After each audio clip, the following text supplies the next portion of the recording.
Oi, pessoal, tudo bem? Hoje a gente vai conversar um pouquinho sobre prazo processual. Prazo processual é um assunto extremamente importante, já que houve uma modificação significativa do Código de 73 para 2015, então a reforma processual trouxe aí algumas modificações quanto a prazo. Então, duas dicas que eu já dou de início para vocês.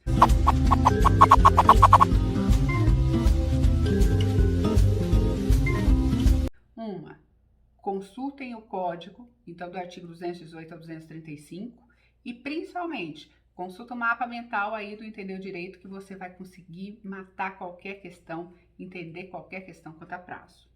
Primeira coisa que a gente precisa entender é que prazo processual é o lapso temporal para a prática de ato processual. Então, prazo, quando eu falo de prazo, eu estou falando que eu tenho um tempo, um lapso temporal para a prática de ato processual. Quando eu falo disso, eu não estou falando só que o tempo é para o autor e para o réu do processo, né? Prazo, ele serve tanto para as partes, autor e réu, quanto para o juiz, para a Defensoria Pública, Ministério Público, todos os sujeitos do processo, escrivão, oficial de justiça, todo mundo tem prazo dentro de um processo. O importante é eu entender que prazo tem o seu regramento tanto de forma legal quanto de forma judicial. O que eu estou querendo dizer com isso? Existem prazos que a própria lei determina qual é esse prazo, qual que é o tempo que eu tenho para a prática do ato processual. Então, por exemplo, um recurso de apelação, quanto tempo eu tenho para interpor? 15 dias, né? Um recurso de agravo de instrumento, quanto tempo eu tenho para interpor? 15 dias. Um recurso de embargo de declaração, quanto tempo eu tenho para interpor? 5 dias. Quem que me fala isso? A própria lei. Existem alguns prazos que a gente chama de prazos judiciais em que o magistrado define qual é o prazo para a prática do ato processual, devendo ali observar a complexidade do ato a ser praticado. Então, a lei determina às vezes alguns prazos, ou o magistrado pode determinar alguns prazos. Quando a lei não determina prazo e o magistrado não falou nada, qual que é o prazo que eu tenho que seguir, Karina? Aí existe um regramento que o prazo é de 5 dias. Quando a lei não determina qual é o prazo e o magistrado não colocou nenhum prazo para você, você vai fazer o ato processual dentro de 5 dias. Importante também eu entender que existe uma classificação de prazo quanto prazos próprios e impróprios. Prazos próprios são os prazos da parte. Prazos impróprios são os prazos referentes, por exemplo, ao magistrado. Qual que é a diferença, então, Karina? Por que tem prazo próprio e impróprio? Porque alguns prazos próprios, prazos para as partes, autor e réu, são o que a gente chama de prazos preclusivos, ou ocorre a preclusão, a perda da chance de fazer o ato processual. Por exemplo, a apelação que eu falei agora há pouco, você tem prazo de 15 dias. Se você não fizer em 15 dias, precluiu o seu direito. Você não vai mais poder interpor o recurso de apelação. Por quê? Porque seu prazo era de 15 dias e você não fez, ok? Importante, então, é entender isso. Outra coisa importante de se entender é a contagem processual, contagem de prazo processual. Quando eu falo de contagem de prazo, regra do Código de 73, esse prazo era contado em dias corridos. Excluía o dia de início e incluía o dia de final. Como que eu faço agora no Código de 2015, depois da reforma processual? Os prazos são contados em dias úteis, não mais corridos. Então, a gente não tem mais contagem de prazo, sábado, domingo, feriado, recesso forense. Hoje o fórum fechou por conta de luto. Esses dias que não tem expediente forense, não conta prazo. Vou ter um prazo de 5 dias para fazer determinado ato.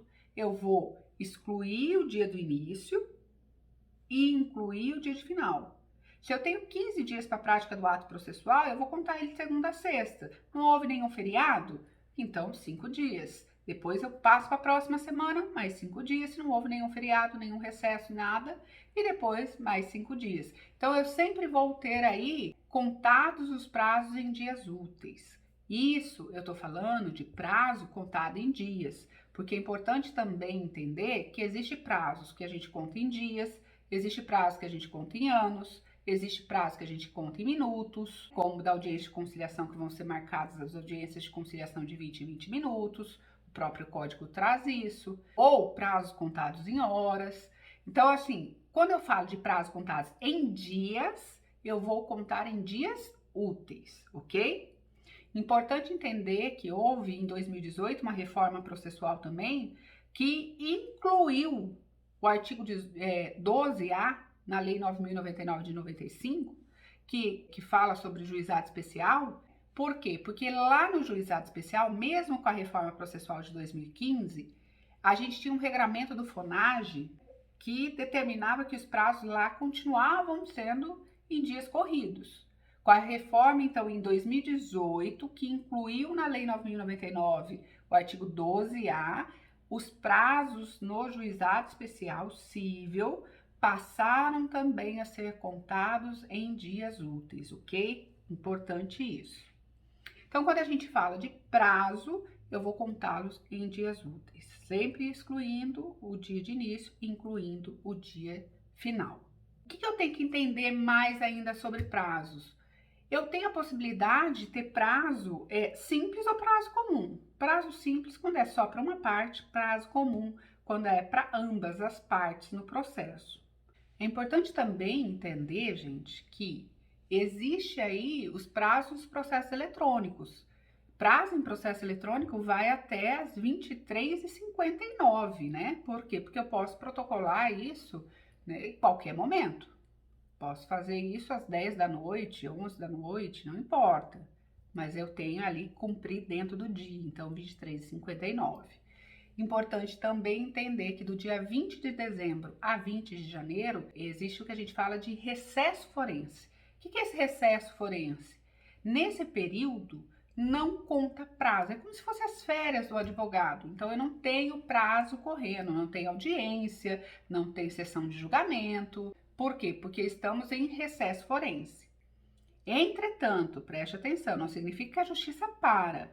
Atos processuais de urgência poderão ser praticados no período do recesso forense, até porque eu vou ter um magistrado de plantão.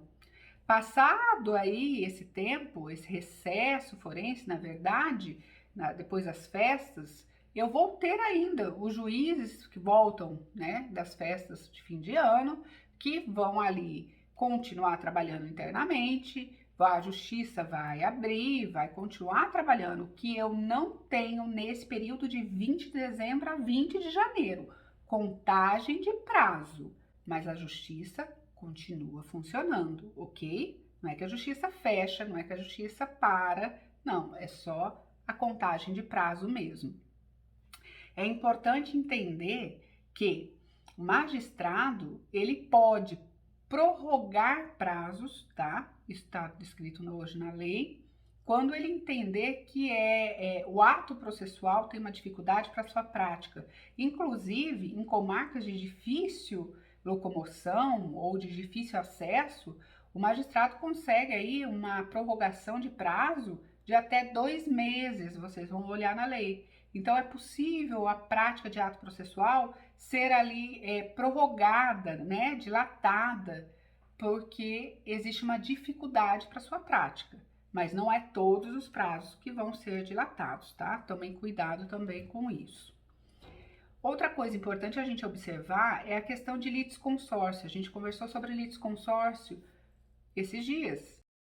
E quando eu falo de litisconsórcio, eu estou falando de pluralidade de parte no processo, é importante eu entender que pode acontecer ainda em processos físicos, quando partes litisconsortes têm procuradores diferentes. Então, vamos colocar aqui, ó, 2 réus em uma comarca, tá? Que não possui processo eletrônico, o processo é físico.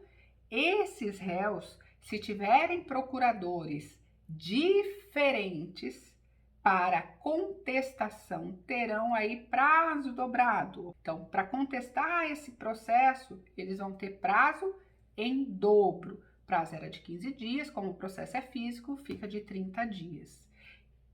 Outra coisa muito importante, Se o processo é eletrônico, ou seja, o processo já corre aí pelo sistema do PJE, ESAGE, EJUDE, PROJUDE, EPROC, não importa qual é, mas o processo é eletrônico.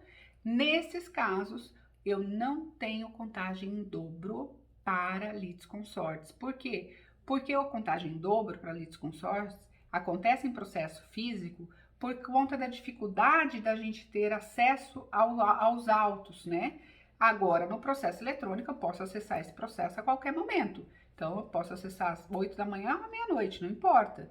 Então, não tem nenhuma dificuldade para acesso. Por isso que eu não vou ter mais a contagem de prazo em dobro para a questão de litisconsortes com procuradores diferentes no processo eletrônico, ok? Outro ponto importante que a reforma processual trouxe foi o início de prazo, o início da contagem de prazo.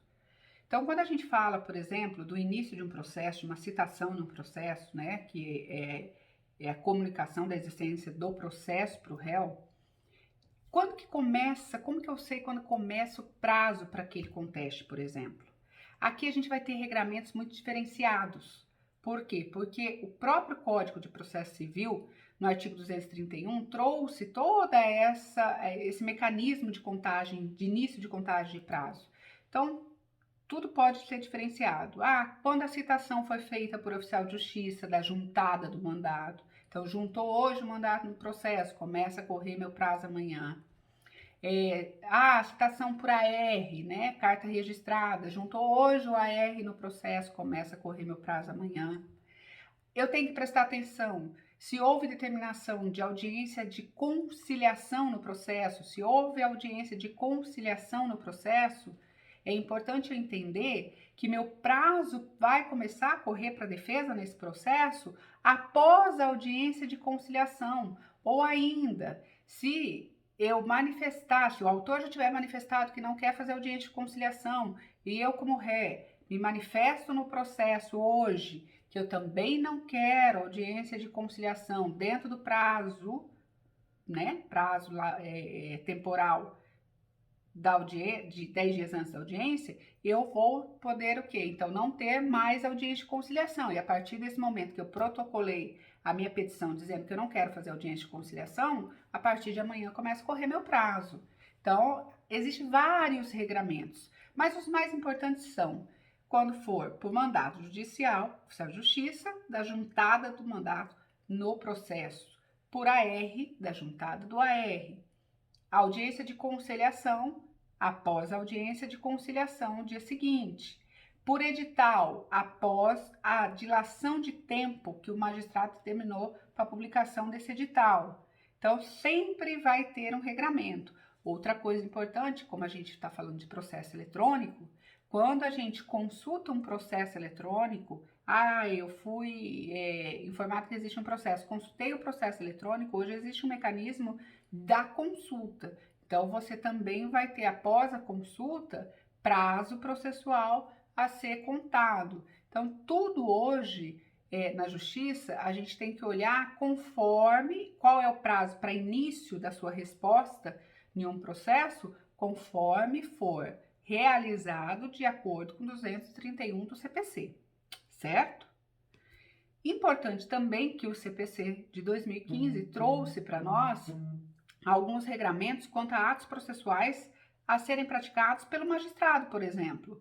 O magistrado hoje ele tem 5 dias para despachar o processo, despacha aquele ato processual do magistrado que dá impulsionamento ao processo, né? Então, cite-se o réu, manifeste sobre o documento juntado. Então, ele tem 5 dias para fazer isso, ok? Ele tem 10 dias para proferir decisão interlocutória. O que é decisão interlocutória? Aquela decisão que ele dá no meio desse processo. A gente vai voltar a falar em outro momento sobre decisões e vai ser importante a gente falar sobre decisão interlocutória, que no Código de 73 não era uma decisão que colocava fim ao processo e hoje a gente pode ter decisões mitigadas, né, durante o processo e em decisão interlocutória ter julgamento de mérito. Então, assim, nas decisões interlocutórias, o magistrado tem prazo de 10 dias para proferir essas decisões. E ainda, ele tem prazo de 30 dias após o encerramento da instrução processual para proferir decisão de sentença.